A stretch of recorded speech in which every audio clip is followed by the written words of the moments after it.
Ô gente, vamos lá. A gente saiu do Êxodo então e agora entramos no livro de Levítico.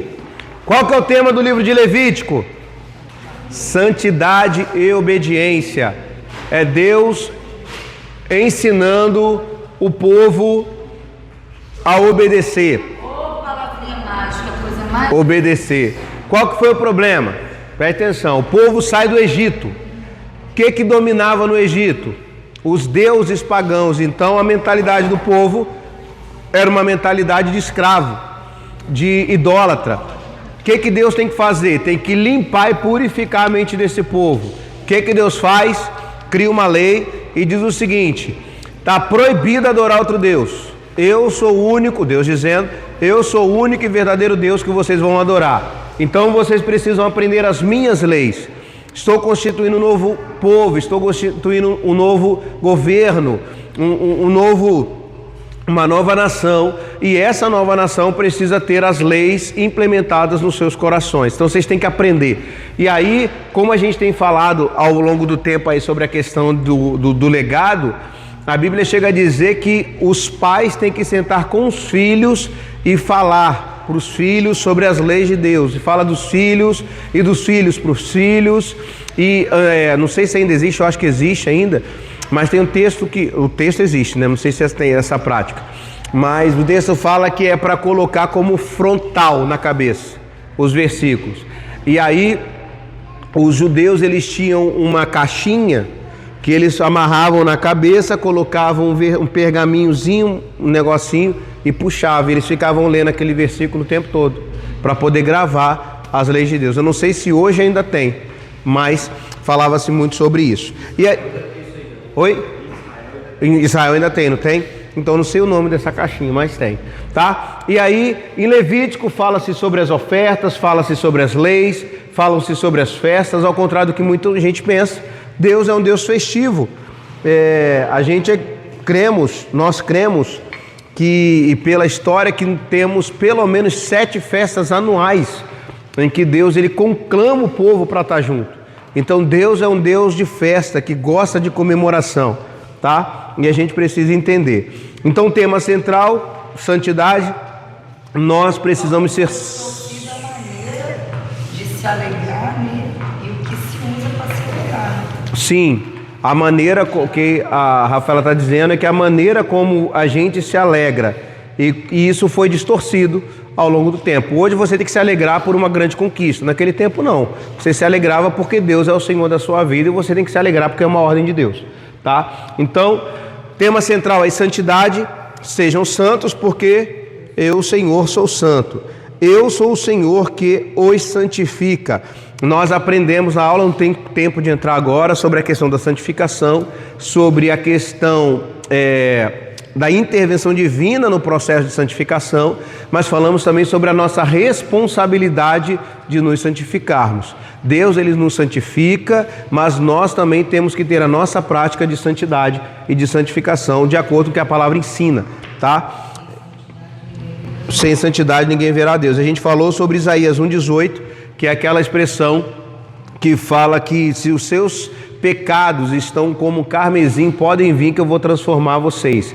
E o seu pecado vai ser como a alva lã, como a neve que cai do céu, e como a alva lã. E aí fala da santidade que Deus produz, que fala da neve, tá? E fala da lã que é produzida pela própria ovelha. Então fala desses 2 tipos de santidade, tá?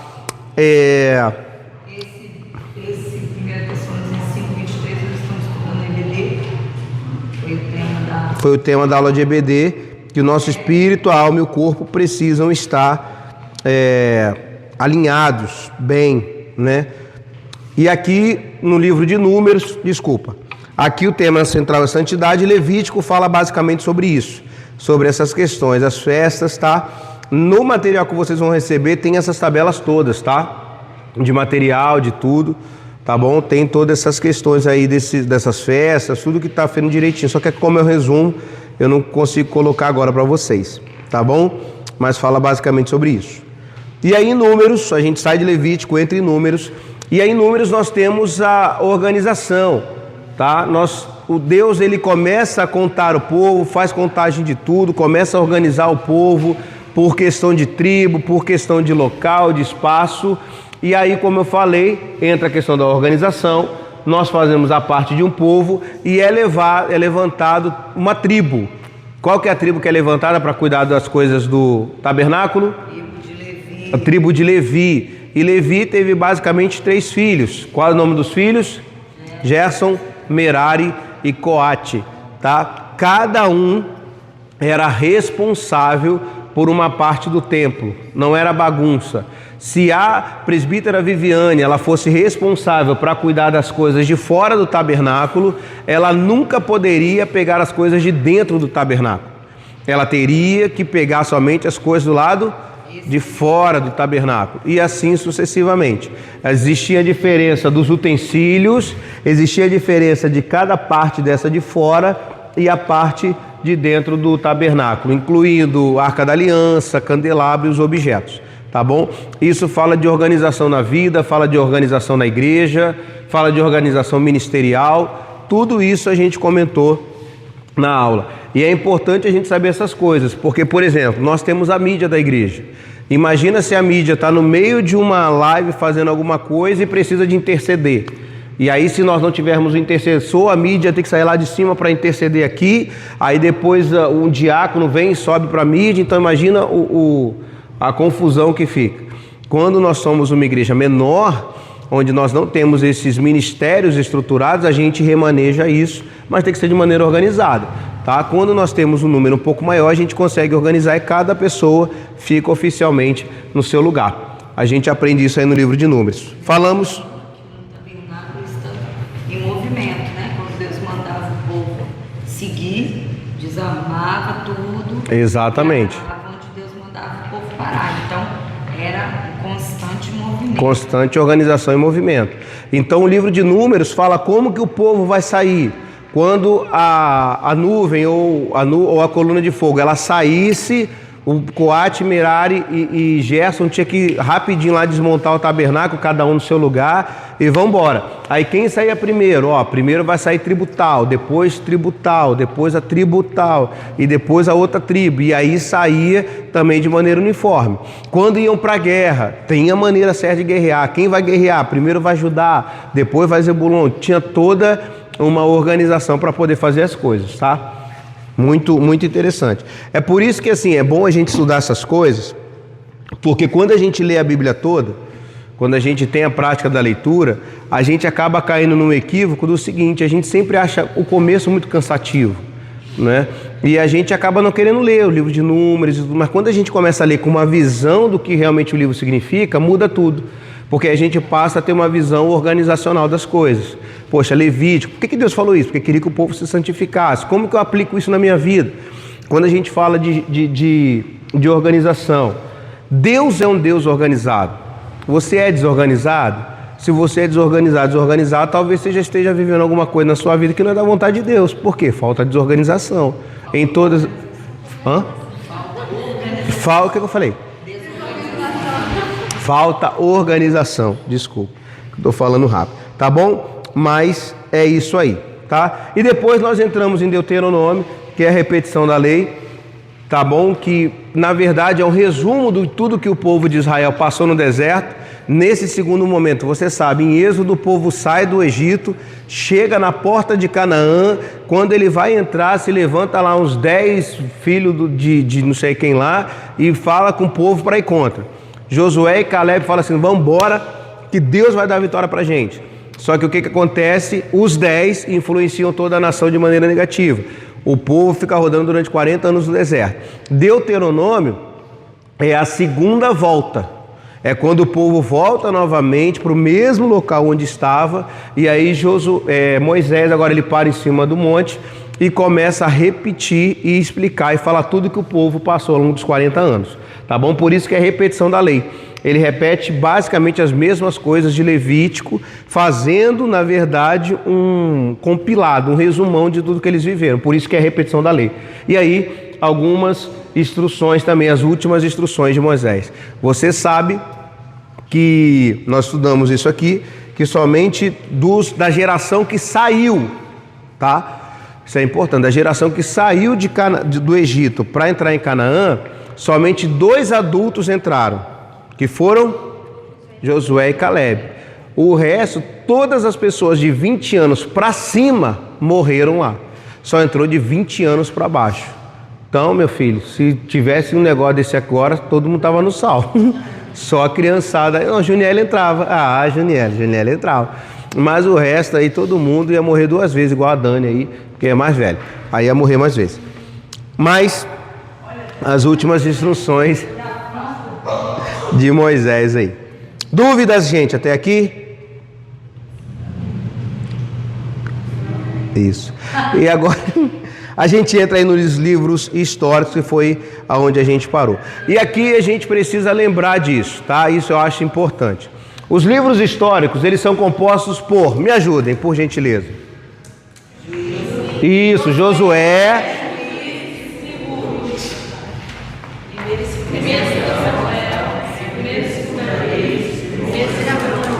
Primeiro, não é primeira, lembre-se disso. Primeira são cartas, aqui são livros. Então livro é masculino, então é primeiro. É igual aquela historinha, daquela brincadeirinha. Qual a cor do cavalo branco de Napoleão?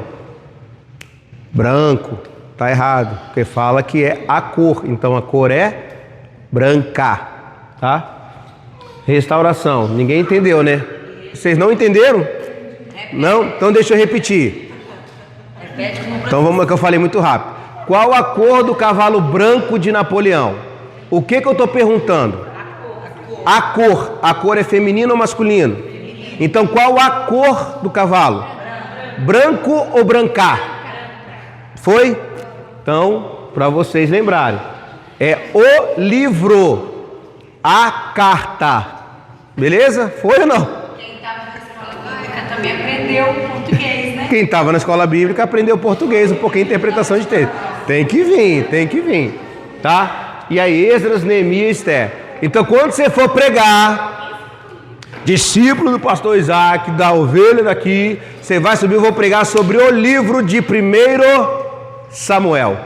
Não é primeira Samuel, tá? Vou pregar sobre a primeira carta de Tessalonicenses, é ou não é? Aí você tá tirando onda, aí o cara vai falar, rapaz, esse João, as epístolas que eu vou pregar hoje, né? Aí você já sabe isso tudo, você não vai comentar essa. 1 Coríntios, aí você arrebenta todo mundo, aí não dá, tá? E quando fala os dois, é 1 Coríntios, aí a gente sai correndo, que a gente sabe que vem coisa boa. Volta pra cá. Sai só o Homero que faz, isso. Homero não faz isso não, Homero prega direitinho. Aqui, dentro dos livros históricos, a gente divide em 3 características aí, 3 partes, basicamente. Teocrático, monárquico e... O teocrático significa o quê? Deus era que governava. Deus é o governo, não tinha um rei, tinha apenas os sacerdotes, tá? O monárquico é quando acontece o quê? Quando o povo pede um rei, muda-se a transição governamental. Teocrático, Deus é o governador principal. Monárquico, os homens se tornam governadores principais. E depois o livro de restauração fala de restauração. Acaba o exílio, volta. Esse foi o trabalho que eu passei para vocês.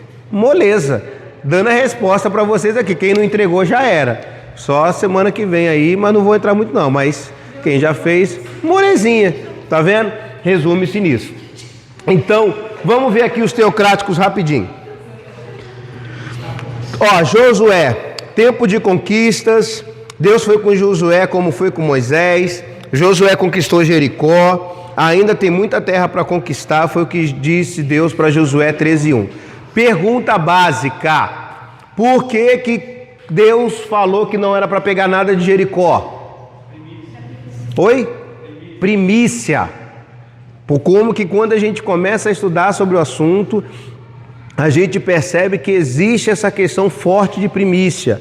O que é primícia? É dar a Deus as primeiras coisas, os primeiros frutos. O povo de Israel estava entrando em Canaã. A primeira cidade que o povo de Israel arrebentou e destruiu foi qual? Jericó. Deus diz o seguinte: não pega nada, destrói tudo, arrebenta com tudo. Mas teve um filho lá abençoado que fez o quê?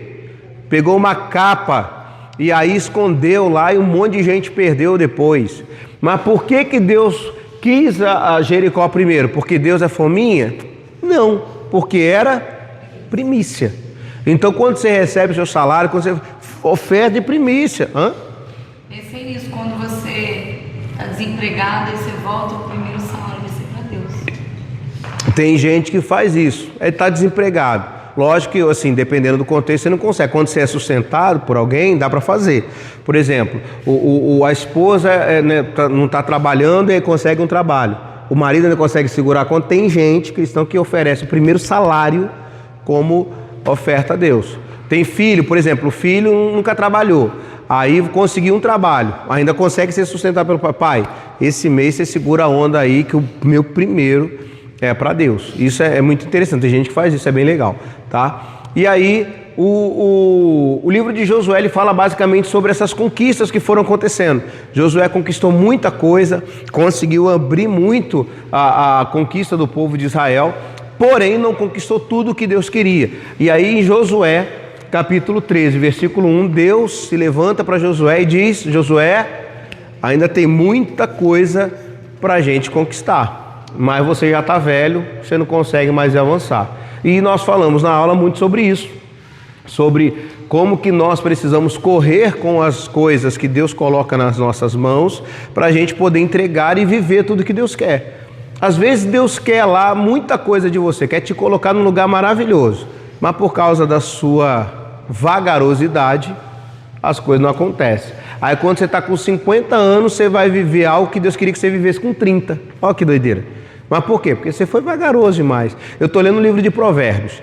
Provérbios tem muito texto que fala assim: preguiçoso vai ter com a formiga. Aquele que ama, não é isso não, aquele que não ama o trabalho, a pobreza vai vir sobre ele de repente. O preguiçoso tem a preguiça de comer, de levar a mão do prato até a boca. E aí tem vários textos onde falam sobre a questão da pessoa querer renda fácil sem trabalhar, de ser preguiçoso e achar que vai ter. O que a Bíblia diz? Cara, não tem jeito, a pobreza vai chegar. E a gente vive numa geração onde acredita que tudo vai vir de uma maneira muito fácil.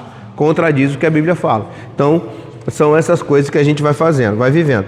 Quando nós estamos no centro da vontade de Deus, entendemos o tempo e o que Deus quer, nós vivemos tudo de maneira certa, sem pressa, sem viver coisas antecipadas. Em Provérbios diz que maldição, herança fora do tempo se torna maldição. Então a gente precisa ter essa visão aí, tá? Josué então basicamente fala sobre essas conquistas aí e sobre essas coisas, ok?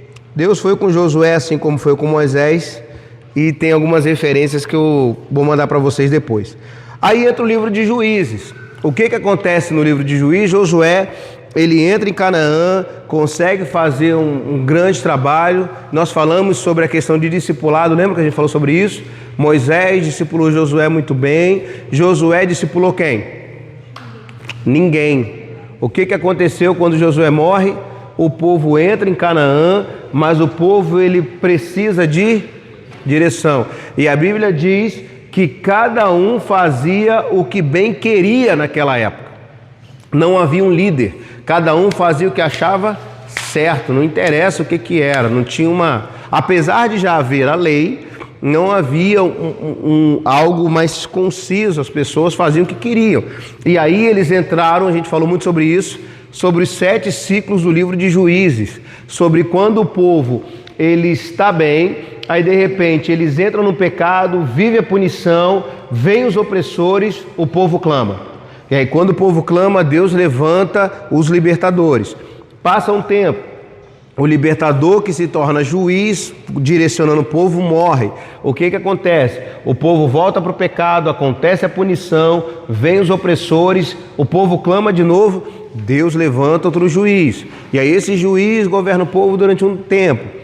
E assim foi durante pelo menos 7 vezes no livro de Juízes, tá? Então quer dizer que enquanto o povo não se arrependia, não confessava Enquanto o povo não se arrependia, não voltava. Agora, tem uma questão, tá? A Bíblia diz em 2 Crônicas 7,14. O que está escrito lá? Você lembra? Não sei se você sabe. Eu vou começar, você vai terminar. Ó. Se o meu povo... Falei que você sabe? Você sabia. Se o meu povo, que se chama pelo meu nome, se humilhar e orar e me buscar e se converter dos seus maus caminhos e fizer o que é reto aos meus olhos, então eu perdoarei os seus pecados, sararei a sua terra. Então está falando o seguinte, o começo do versículo é que faz a diferença. Não é o povo. Quem é? Lê o texto lá, 2 Crônica 7,14. Não é qualquer povo. Está escrito lá, se o meu povo, que se chama pelo meu nome.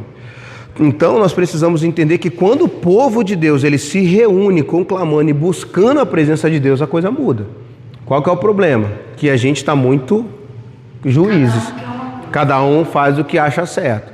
A Assembleia faz o que ela acha certa, a Família Viva faz o que ela acha certa, aí a Presbiteriana faz o que ela acha certa, a Batista, e a gente não consegue se unir. A gente ainda continua com essa questão de religiosidade e de placa de igreja. E aí eu não me junto com o presbiteriano, porque o presbiteriano é frio, mas o assembleano também taca fogo demais. Então eu fico aqui que é meio termo, mas o assembleano não se mistura com o outro, e assim a gente vai acabando se arrastando.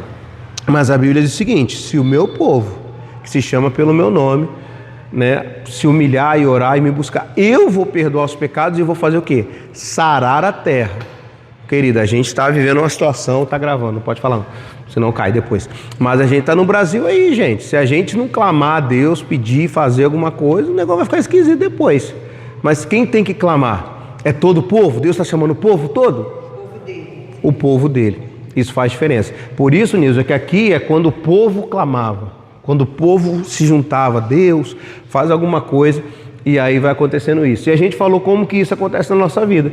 A gente se levanta, tropeça, se levanta, cai e vai e volta e fica nesse ciclo aí. Demorou mais ou menos uns 410 anos aí, tá? Mais ou menos aí, nessa brincadeira. E aí, o livro de Juízes é um livro onde quem está no centro? O homem. O homem está no centro. E quando o homem está no centro, tudo fica ruim. Quando eu estou no centro, quando a minha vontade é somente fazer o que eu quero. Hoje eu ouvi um testemunho de uma menina muito interessante, que ela me mandou uma mensagem, e ela falou assim, pastor, eu lembrei da sua mensagem de domingo. E na mensagem de domingo eu comentei sobre nós queremos ser resposta de oração. Vocês lembram que eu falei para as pessoas? E ela foi resposta de oração para uma outra pessoa, e ela falou, nossa, no áudio ela se emocionou, e ela falou assim, como é bom a gente ser resposta de oração. Quando que isso acontece? Quando eu saio do centro. Quando eu não quero mais que somente as minhas vontades sejam feitas, mas quando eu quero que Deus faça o que Ele quer fazer através de mim. Quando isso acontece, eu passo a viver exatamente o que Deus quer. E aqui tem uma tabelinha sobre como que quando Deus era o governante e Josué direcionava o povo, a questão da liderança, e aqui quando o homem governa e não tem mais um líder. Enquanto em Josué havia liberdade em Juízes, havia escravidão. Enquanto Josué teve progresso, em Juízes teve declínio. Enquanto Josué teve conquista pela fé, em Juízes derrota atrás de derrota. Então a gente consegue fazer uma comparação, tá, sobre tudo que aconteceu. Aqui está uma tabela, se você quiser pegar para pregar sobre isso, tem uma tabela pronta sobre como que é servir a Deus com a liderança de Deus e como que é fazer a nossa própria vontade. Tem uma mensagem aqui que a gente pode pregar tranquilamente, tá bom? E aí a gente vai trabalhando sobre isso. Então Juízes é um livro que fala basicamente sobre isso. Depois a gente entra aí no livro de Ruth, tá? Vale lembrar que o livro de Ruth, ele é basicamente um livro que fala sobre a história de uma mulher que ela tem o marido morto e ela decide ficar com a sogra. Não é isso basicamente ou não? Ela decide ficar com a sogra, são 4 capítulos, e aí a vida dela é mudada por causa dessa atitude. Eu ouso dizer o seguinte, gente, ela não fez sabendo o que iria acontecer, ela fez por fidelidade à sogra, né? E aí Deus viu aquela atitude e honrou aquela mulher. fez com que as coisas fossem acontecendo, caminhando e direcionando para que ela fosse honrada. Não é que agora você vai ter que viver dessas coisas, mas assim, quando a gente anda de acordo com o propósito de Deus, entendendo o que Deus quer, as coisas funcionam. Vale ressaltar que Ruth não era israelita, ela era moabita, ela era de uma terra estrangeira, mas quando ela decide se colocar debaixo de alguém que é israelita, ou seja, alguém que tem a direção de Deus, a vida dela é transformada. Isso tem uma mensagem para a gente. Quando nós decidimos nos colocar debaixo de homens e mulheres que servem a Deus de verdade, a nossa vida é transformada. Eu ouvi alguém certa vez dizer o seguinte: a unção que eu honro é a unção que eu recebo. E isso eu achei forte demais. Tel Hayash, ele fala que ele passou um tempo na casa de uma pessoa, e aí ele buscava muito dessa pessoa e ele queria estar junto com essa pessoa. E aí ele lavava o carro do pastor, ele ficava junto, as pessoas ficavam falando: você é mau puxa-saco e tal. Ele falou assim: cara, eu só quero a unção que esse homem tem sobre a vida. E aí ele foi duramente confrontado várias vezes. Não é que ele virou um escravo do pastor, mas ele trabalhava para estar perto do pastor para que ele pudesse absorver tudo que ele podia do pastor. Então foi uma experiência que ele contou que eu achei muito interessante. Então quando a gente tem pessoas... E hoje é o Tel Hayash, não sei se você conhece, mas ele é uma referência entre os jovens. E nem é tão jovem mais, já tem uma idade, não é velho, mas já não é jovenzinho, 16, 18 anos. Já tem uma idade maior, mas é uma referência. E bate doído, tá? Eu vejo algumas mensagens dele aí, violento nas mensagens. E aí é um cara que é muito usado por Deus. Então o que isso significa? Que quando eu estou debaixo de um homem de Deus, eu preciso honrá-lo, preciso buscar para que essa unção que está sobre a vida dele recaia sobre mim. Pastor, mas ele não é ungido, não tem unção nenhuma, não tem nada. Cara, fica debaixo por desobediência que Deus vai fazer as coisas acontecerem. Foi o que aconteceu com ela, tá? O que é interessante é que isso acontece nos dias de Juízes, para você se localizar, tá bom? Nos dias de Juízes, quando está essa confusão toda, que o povo está tudo ruim, que está tudo dando errado, que tem fome em Israel, aí Noemi, é Noemi o nome da mãe dele, né? Da sogra. Noemi sai e tudo isso acontece nesse período, onde o povo ele se inclina para a idolatria, passa um tempo sem buscar a presença de Deus, vem uma fome sobre a terra, porque uma das maldições que Deus manda sobre a terra é justamente a fome, quando o povo não busca, e aí o povo fica com fome, o marido sai para poder buscar alimento, e aí chega lá nessa outra cidade e acaba morrendo. Passa-se um tempo, Noemi volta, e aí ela volta junto. Isso acontece no decorrer de Juízes aí, tá? Jesus é o nosso parente remidor, é o que fala basicamente no livro de Ruth, fazendo uma alusão aí a Boaz, tá? Agora, olhando para o lado do Noemi, que mulher fenomenal.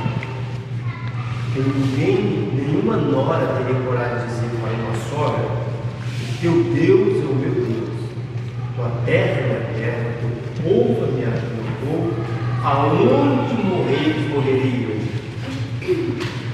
Força, passa, cara, essa mulher devia ser uma pessoa. A pessoa, né? Íntegra, a pessoa dela. Agradável, amorosa, né? Mesmo depois que o marido e os filhos morrem, que ela fica amargurada, ela mesma fala isso, que agora o meu nome não é mais Noemi, agora me chamem de Mara, de amargurada. A Ruth continua com ela. Então, mesmo assim, a gente vê ainda esse princípio. E isso fala muito forte pra gente, sabe por quê? Um dos meus maiores temores é ficar velho. Não temor não, mas uma das preocupações que eu tenho hoje. E eu vejo muitas pessoas de idade sozinhas. Cara, isso deve ser difícil demais. E Noemi conseguiu conquistar o coração de Ruth, que ela não ficou sozinha. Depois teve até um genro lá, muito forte, muito forte. E aí... Oi? Boaz. A gente começa o livro de 1 Samuel, onde Deus, teocracia do homem e monarquia de Deus. Você sabe aí que é um jogo de palavras, onde Jesus ele é representado aqui como nosso juiz, sacerdote e profeta. Você sabe a história basicamente de Samuel? Começa com a história de Eli. Quem era o sacerdote Eli? Era um sacerdote que estava obeso, gordo, no final da vida já estava cego, não conseguia ver as coisas, não corrigia os filhos, e os filhos faziam o que queria. Bagunçava o coreto mesmo, metia a mão nas ofertas, fazia bagunça, tinha relação com as mulheres dentro do tabernáculo, fazia o que queria, e Eli não teve força para poder segurar os filhos, para poder corrigir os filhos. O que acontece? Deus, então, através de Ana, Eucana e Penina, você conhece a história. Ana é esposa de Eucana, só que Ana não podia ter filhos. Penina, por sua vez, era outra esposa de Eucana, podia na época ter 2 esposas ou mais. Penina, muito fértil. Penina então jogava na cara de Ana o tempo todo que podia ter filho, que tinha filho, e Ana lá ficava chorando, até que ela foi para o templo. Todo ano ela ia para o templo, chorava diante do Senhor, até que em determinado momento ela vai, chora, Deus escuta e atende. Quando que isso aconteceu? Quando a oração de Ana casou com a necessidade que Deus tinha. Qual que era a necessidade que Deus tinha? De um novo sacerdote para poder fazer as coisas certas. Qual que era a necessidade de Ana? Um filho. Ana fala então: Senhor, se o Senhor me der um filho, responder a minha necessidade, eu entrego ele para o Senhor. Eu respondo a sua necessidade. Ela não sabia disso, a gente conhece pela história. Deus então fala assim: é isso que eu preciso, eu estou precisando de um filho, para poder transformá-lo num sacerdote e colocar ele para fazer a minha vontade. Pronto, Deus atende. Só que muitas pessoas esquecem que depois disso, a Bíblia diz que Deus abriu a madre de Ana e ela teve mais filhos. Depois que ela entregou o primeiro. Depois que ela entregou o primeiro, Samuel, como primícia, Deus abençoou e ela teve mais filhos. E aí, a primícia, irmãos, vira uma chave. Essa questão de oferta dos primeiros frutos fala muito sobre isso. E aí, quem foi Samuel? Samuel foi um homem excelente, sincero, de consagração absoluta e de caráter inatacável. Não tinha o que falar dele. Soube desempenhar o papel que lhe coube na providência de Deus, de uma maneira que glorifica a Deus. Ele só teve um problema: ele não conseguiu criar os filhos da mesma maneira que ele era. Tanto é que quando ele está perto de morrer, ele chama o povo de Israel e fala assim: se vocês têm alguma coisa contra mim, para falar de mim, se eu peguei qualquer coisa de alguém, se eu fui injusto, pode falar que eu devolvo agora. E aí o povo fala assim: Samuel, a gente não tem o que falar de você, você é inatacável. Agora, os seus filhos, a gente não pode dizer a mesma coisa não. Então nós não queremos mais o sacerdote. A gente agora vai querer um rei, para que esse rei lute as nossas guerras. Acontece aqui a transição de um governo teocrático, onde Deus é o governo, para um governo monárquico, onde o homem passa a ser o governante principal. E aí, os 2 primeiros reis que se levantam. Interessante que foi nesse tempo de Eli que Deus quebrou o sacerdócio geracional. A Bíblia fala depois de um irmão de Eli que se junta aos sacerdotes também, mas só fala isso por causa de um acontecimento, mas não traz ele como evidência de sacerdote. Não traz mais como evidência, porque a palavra de Deus, a palavra foi dura, irmãos, de Deus para Eli, não foi simples não, porque a palavra foi o seguinte: depois de você não vai ter mais ninguém que vai ser sacerdote na sua família. Meu Deus, imagina, a gente vive na graça, mas é como se Deus falasse assim para mim: Isaac, a partir de você, cara, ninguém mais vai me servir, não vai ter ninguém no meus caminhos. Imagina que coisa. Nossa, é muito duro, irmão, uma palavra dessa. De uma situação para outra, você vê que no mesmo livro praticamente, você vê a história de Ruth, por exemplo, onde é temente a Deus, temente, se colocou à disposição para ser o propósito de Deus, e Deus colocou ela na geração de Jesus, na linha genealógica de Jesus, mas um pouco à frente veio a história de alguém que estava na linhagem e foi retirado. É forte isso. Por que foi retirado? Porque não quis honrar a Deus, enquanto que a outra honrou lá ao povo de Deus. E aí, quando acontece essa transição, o primeiro rei que é levantado, Saul. Vale reparar o seguinte: houve a permissão de Deus para Saul, tá? Que já ouvi pessoas dizer que Saul foi levantado porque Deus não queria e levantou. Não. A Bíblia diz que Saul foi levantado também por Deus, teve a permissão. Tanto é que quando Saul ele é destronado, Deus fala para Samuel, fala para Saul: hoje mesmo Deus teria confirmado o teu governo e o teu reinado, mas porque você desobedeceu a Deus, você vai ser retirado do trono. A gente não deveria falar assim, Jesus, filho de Davi. A gente iria falar Jesus, filho de Saul. Cara, tem noção de como isso é forte? Por causa da desobediência desse homem, a herança messiânica dele foi retirada. É muito forte, gente. É muito forte. A desobediência arrebenta a vida da pessoa. Se a gente continuar no caminho de desobediência de Deus, a gente tem consequências duríssimas. E geralmente isso se torna geracional. A gente sofre um pouquinho, mas quem sofre mais são os nossos filhos. Isso é de assustar demais. Porque Saul, ele não teve mais o governo, mas Deus queria, ele não quis. O que acontece? Você sabe a história. Saul, ele fica meio doido, fica endemoniado, é levantado Davi. A Bíblia fala lá, nós falamos muito sobre isso. Por que Davi foi levantado segundo o homem, segundo o coração de Deus? Simplesmente porque ele decidiu obedecer. É o que a Bíblia diz: Davi vai fazer tudo o que eu quero que ele faça. Pronto, obediência, é isso. E aí, Davi então, depois de muito tempo, é levantado aí, tá? Só que Saul, ainda sem a unção de Deus, ainda sem a permissão divina soberana para continuar no reinado, Saul reina ainda mais de 40 anos, tá? Às vezes tem gente no governo que Deus já tirou a unção há muito tempo, na liderança já tirou há muito tempo, mas a pessoa está lá, está fazendo até o momento que a pessoa se matar ou fizer alguma besteira, mas está lá fazendo. Acontece isso às vezes. Deus já levantou Davi no meio do povo, já tem Davi no meio da nação, no meio das igrejas, só que Saul ainda está lá governando.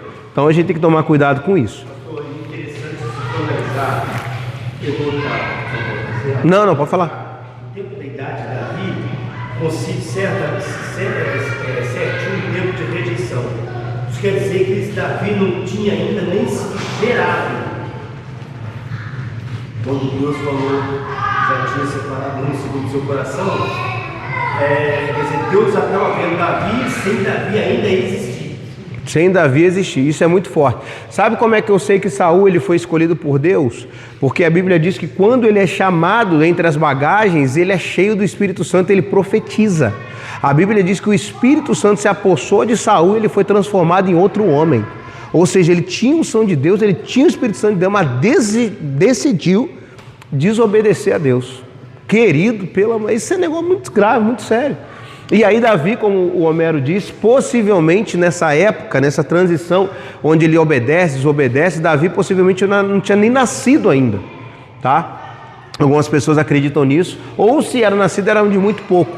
É por isso que Deus fala: já separei para mim um homem que vai ser segundo o meu coração. E aí fala para Samuel: por que você ainda fica querendo Saul, cara? Já larga Saul de vez.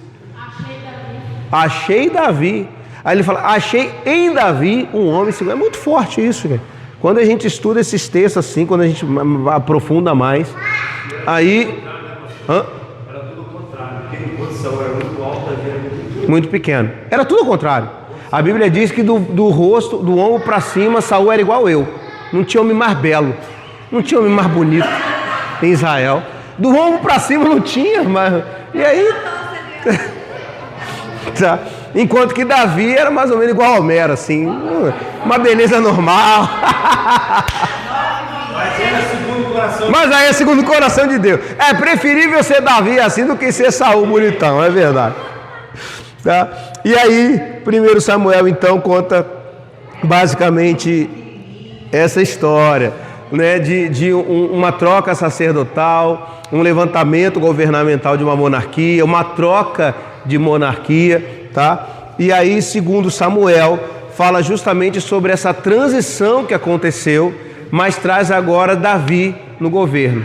Traz Davi governando, traz Davi na história, traz Davi fazendo a história toda acontecer, e isso tudo como...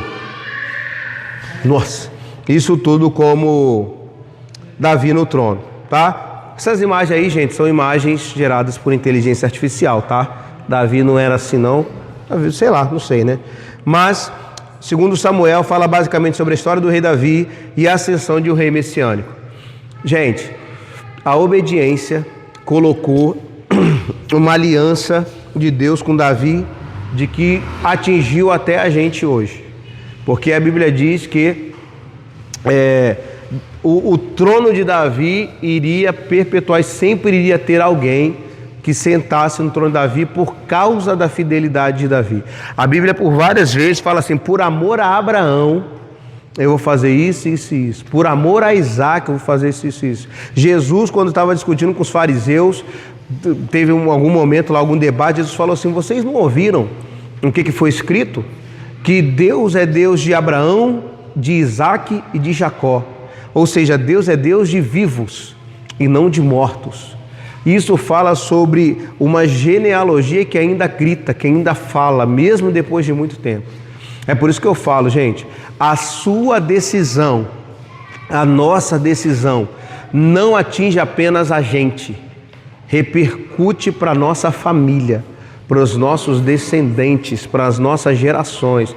Pastor, mas eu ainda não estou nesse local ainda. Querido, você tem discípulo, você tem filho espiritual, atinge isso. A sua decisão pode fazer com que discípulos cheguem muito longe. Prova, Josué era filho de Moisés? Não era. Josué tinha filhos, tá? Desculpa, Moisés tinha filhos. Teoricamente, quem deveria dar sequência a conduzir o povo para dentro de Canaã, quem deveria ser?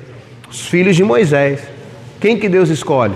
Josué, um guerreiro que enquanto Deus fala com Moisés dentro do tabernáculo, Josué está do lado, paradinho na porta, esperando ele sair. É assim que Deus faz. E às vezes Deus tira do filho para dar para o discípulo. Às vezes Deus tira do filho para dar para o vizinho. É forte isso, tá? Mas acontece. E aí a gente entra em 1º e 2º Reis, que fala sobre justamente a divisão. Quando a gente acaba o 2 Samuel, começa então a ascensão de Salomão. Salomão entra em cena para governar o povo, você conhece a história, ele pede sabedoria a Deus, pede inteligência a Deus. Davi, historicamente, ele consegue ampliar toda a nação de Israel e fazer com que Israel tomasse todas as terras. Só que ele conseguiu isso por meio da guerra. Quando Salomão entra em cena, ele consegue juntar e unificar todo o povo por meio da diplomacia. Como? Casando. Você conhece a história, 700 mulheres e 300 concubinas. Ele casava para ter acordo diplomático. Para poder, o cara é lá de Três Poços, eu vou casar com a filha dele lá que eu vou ter paz com Três Poços. Agora lá de Santa Cruz, vou casar com a filha de lá para que eu tenha paz em Santa Cruz. Lá de Xerém, vou casar lá, porque e assim ele foi unificando tudo, ele tinha paz no reino. O que acontece no final da vida de Salomão? A Bíblia diz, não sou eu que estou dizendo, me perdoem, mas a Bíblia diz que por causa das mulheres, o coração de Salomão se inclinou para o quê? Idolatria. Não tem como, né? Se uma só já fala pra caramba, imagina 1000 falando na tua cabeça. Uma só já manda no homem, imagina 1000. E aí, a Bíblia diz que Salomão se inclina para a idolatria, tá? E aí acontece o rompimento. Como a gente falou, quando a gente serve a Deus em fidelidade, Deus se encarrega de direcionar as coisas e acertar as coisas. Quando a gente decide sair da presença de Deus, tudo se arrebenta. No final da vida, você conhece a história, acontece uma divisão das 12 tribos de Israel. 10 tribos seguem o rei, 2 tribos seguem o outro. Aí vira tribo do norte e tribo do sul. A tribo do norte tem como capital principal Samaria, que Samaria é um local onde você conhece a história, acontece uma mistura de raças. E aí o povo passa a ser misturado, enquanto que o tribo de Judá, Judá e Benjamim, da tribo de sul, tenta permanecer em santidade. E aí acontece uma mistura, uma bagunça, entra Então todo o livro de 1º e 2º Reis fala sobre isso, sobre os reis que governaram. Um levanta para matar, o outro governa 2 anos, o outro governa 15, e é uma loucura, e mata, e filho mata, e outro mata e toma posse, e é uma doideira que acontece nesse período de desobediência. E aí, 1º e 2º Crônicas, são livros que falam um pouco sobre tudo o que aconteceu, faz um resumão sobre tudo o que aconteceu, com alguns detalhes a mais, mas fala também sobre a desobediência que levou o povo ao cativeiro. E aí você sabe que no finalzinho do livro de Crônicas o povo é levado para a Babilônia e aí fica lá durante 70 anos. Quando acaba os 70 anos, o que acontece? Entra o livro de Esdras, Esther e Neemias, que é o livro da restauração. Então nós passamos aqui entre o livro teocrático, que é, aí você vai gravar mais fácil a Bíblia, você já vai saber os livros históricos de cabeça. Qual que é o livro teocrático? Josué, Juízes e Ruth, onde Deus era o governo. Depois nós vamos para o monárquico, que aí entra o quê? 1 Samuel, 2 Samuel, 1 Reis, 2 Reis, 1 Crônicas e 2 Crônicas. Quando acaba esse momento de 1 e 2 Crônicas, o que acontece? O povo está voltando, entra os livros da restauração, Esdras, Esther e Neemias. Esther acontece nesse momento aqui, e eu gosto de dividir isso aqui dessa maneira. Esdras fala de organização, o povo precisa ser reorganizado. Esther fala de milagre. Mesmo quando o nome de Deus não aparece no livro, nós vemos uma intervenção clara de Deus em todo o livro. E aí nós vemos depois a reconstrução dos muros. Se nós olharmos por isso aqui de uma maneira, não vou dizer teológica ou profética, mas uma maneira prática, didática de aprendizado, isso serve para a nossa vida. Quando a gente vê Esdras, Esther e Neemias, nós podemos ver, a minha vida está organizada? Às vezes o milagre não acontece porque eu não tenho organização. Então deixa eu organizar um pouquinho. O que eu preciso? Por exemplo, se Deus aparecesse para você agora e dissesse para você, me fala aí, qualquer coisa que você quiser, o que você pediria? Você tem na sua cabeça muito bem organizado o que você precisa? Fala disso. Às vezes as pessoas não recebem o milagre divino porque está tudo bagunçado, está tudo organizado. E é crente. Precisa organizar. Depois que vive o milagre, ela passa a reconstruir os muros, tá? Então fala sobre isso aí. Há um intervalo entre os capítulos 6 e 7 de Esdras. Como eu falei, Esther, ela está dentro do contexto. E aí a história de Esther acontece exatamente dentro dos capítulos 6 e 7 de Esdras, tá? Só para a gente poder se localizar. Nesse intervalo acontece a história de Esther, um período de aproximadamente 70 anos aí. E aí depois nós entramos nos livros poéticos, que vai ser da próxima aula. Beleza? Resumi agora 99 capítulos bíblicos para você, estou brincando. Mas resumi para você aí tudo que a gente estudou no começo aí da bibliologia, tá? Na semana que vem a gente já vai falar aí sobre os livros proféticos, mas basicamente foi isso aí tudo que a gente estudou. Amém? Dúvidas? Questionamentos? Nada? Então, gente, esperem mais um pouquinho. É isso.